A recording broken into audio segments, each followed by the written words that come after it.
Hello friends, welcome to Madhav study point. आज इस video में हम लोग शिक्षण कौशल के कुछ इंपॉर्टेंट क्वेश्चंस कवर करेंगे। ये शिक्षण कौशल का पार्ट 2 है। पार्ट 1 में ऑलरेडी अपलोड कर चुका हूँ। तो चलिए स्टार्ट करते हैं वीडियो को। पहला क्वेश्चन है, सूक्ष्म शिक्षण यानी कि माइक्रो टीचिंग का विकास कहाँ हुआ?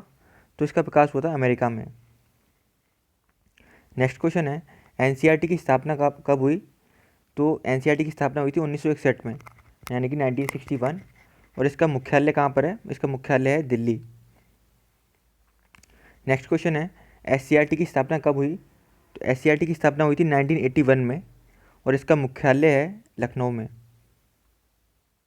अगला क्वेश्चन है, डाइट की स्थापना कब हुई? डाइट की स्थापना हुई थी 1987 में, यानी कि 1987 में।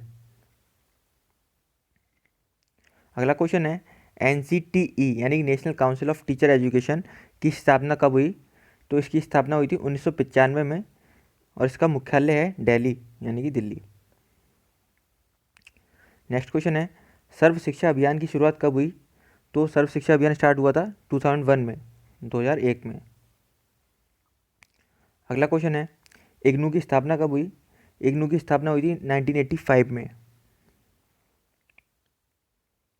अगला क्वेश्चन है, राइट टू एजुकेशन एक्ट यानी कि आरटीई कब पारित और कब लागू हुआ था? तो ये पारित हुआ था 2009 में और लागू हुआ था 2010 में। और यूपी में ये लागू हुआ था जुलाई 2011 में। अगला क्वेश्चन है, भारत में व्यावसायिक शिक्षा की शुरुआत कब हुई?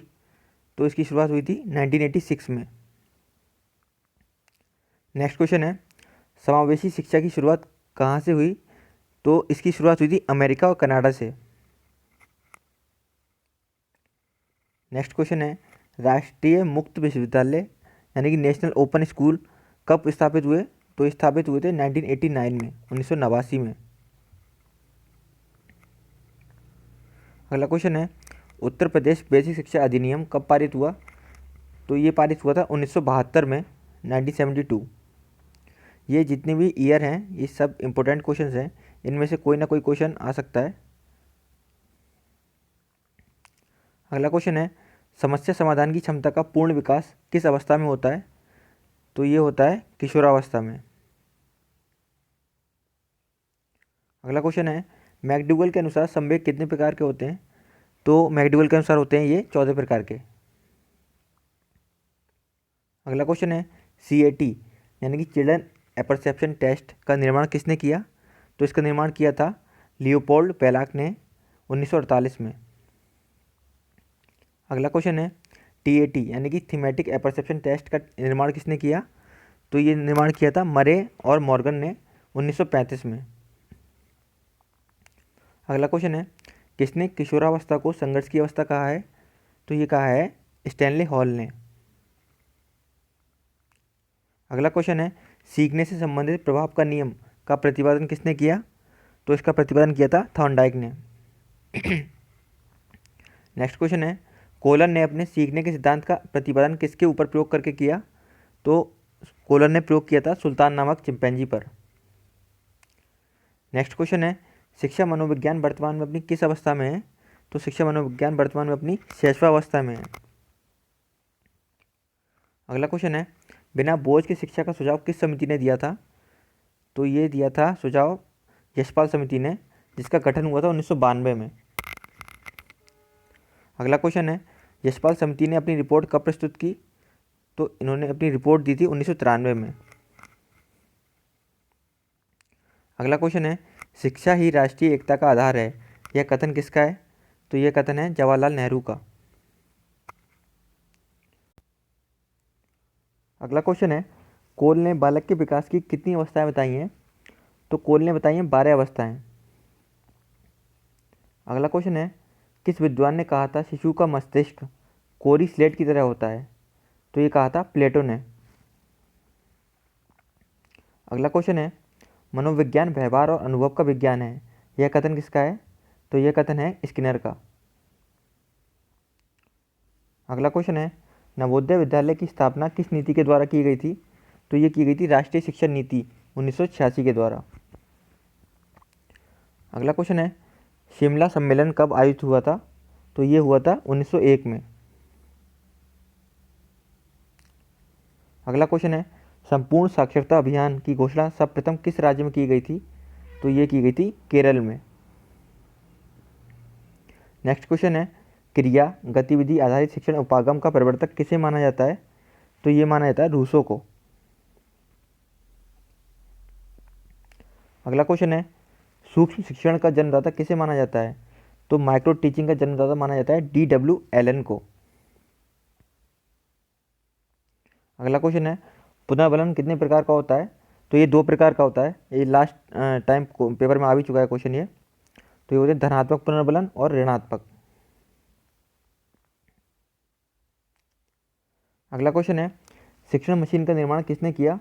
तो ये किया था सिडनी एल प्रेसी ने। अगला क्वेश्चन है, प्रोग्राम्ड इंस्ट्रक्शन की अवधारणा का विकास किसने किया? तो ये भी सिडनी प्रेसी ने ही किया है।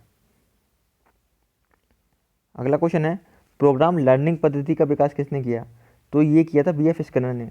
ऊपर प्रोग्राम इंस्ट्रक्शन की अवधारणा का विकास किया जाए तो इसका आंसर है सिडनी प्रेसी।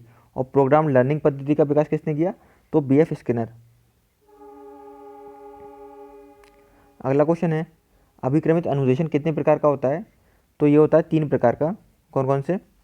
पहला होता है रेखीय अभिक्रमित अनुदेशन, दूसरा शाखीय और तीसरा मैथेटिक्स। अगला क्वेश्चन है, शाखीय अभिक्रमित अनुदेशन का विकास किसने किया? तो इसका विकास किया था नॉर्मन ए क्राउडर ने। नेक्स्ट क्वेश्चन है, ई शिक्षा का अग्रदूत किसे माना जाता है? तो ये माना जाता है बर्नार्ड लस्किन को। नेक्स्ट क्वेश्चन है, मनुष्य की सबसे बड़ी आवश्यकता और सबसे बड़ा रक्षक चरित्र है, यह कथन किस विद्वान का है? तो ये कहा था हर्बर्ट स्पेंसर ने। अगला क्वेश्चन है, शिक्षण के कितने स्तर होते हैं? तो इसके 3 स्तर होते हैं। कौन कौन से? पहला है स्मृति स्तर, दूसरा बोध स्तर और तीसरा चिंतन स्तर। अगला क्वेश्चन है, स्मृति शिक्षण का स्तर का प्रतिमान किसने दिया? तो ये दिया था जॉन फ्रेडरिक हर्बर्ट ने। अगला क्वेश्चन है, बोध शिक्षण स्तर का प्रतिमान किसने दिया? तो बोध शिक्षण का दिया था हेनरी सी मॉरिसन ने। अगला क्वेश्चन है, चिंतन शिक्षण स्तर का प्रतिमान किसने दिया? तो ये दिया था मॉरिस पी हंट ने। अगला क्वेश्चन है, अभिप्रेरकों को कितने वर्गों में बांटा जा सकता है? तो इन्हें 2 वर्गों में बांटा जा सकता है, एक आंतरिक अभिप्रेरक और एक बाहरी अभिप्रेरक। अगला क्वेश्चन है, आवश्यकता के सिद्धांत का प्रतिपादन किसने किया? तो ये किया था मैस्लो ने। अगला क्वेश्चन है, शिक्षण सहायक सामग्री के मुख्य प्रकार कौन कौन से हैं? तो ये 3 प्रकार की होती हैं, श्रव्य दृश्य और श्रव्य दृश्य, यानी कि ऑडियो वीडियो और ऑडियो वीडियो। अगला क्वेश्चन है, पिछड़ापन मापने की इकाई क्या है? तो पिछड़ापन मापते हैं हम लोग बुद्धि लब्धि के परीक्षण द्वारा। अगला क्वेश्चन है, सामान्य बच्चों की बुद्धि लब्धि कितनी होती है? तो सामान्य बच्चों की होती है 90 से 110 के बीच। अगला क्वेश्चन है, प्रतिभाशाली बच्चों की बुद्धि लब्धि कितनी होती है? तो ये होती है 140 से अधिक। अगला क्वेश्चन है, व्यक्तिक भिन्नता शब्द का प्रयोग किस मनोवैज्ञानिक ने किया था? तो ये किया था गाल्टन ने।